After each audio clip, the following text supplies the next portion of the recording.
पाकिस्तान का खलाई मिशन भारत से मुख्तलिफ कैसे?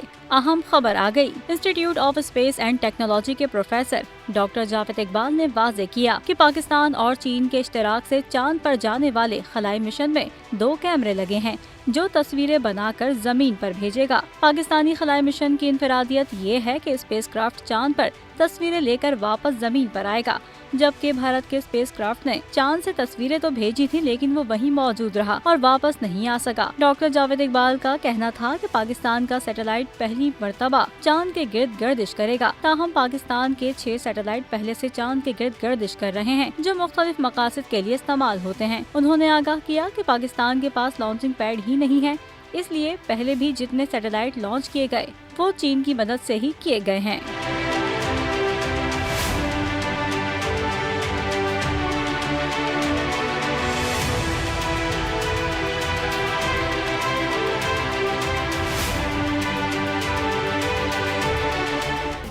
सब्सक्राइब करें और बेल दबाएं ताकि कोई खबर रह न जाए।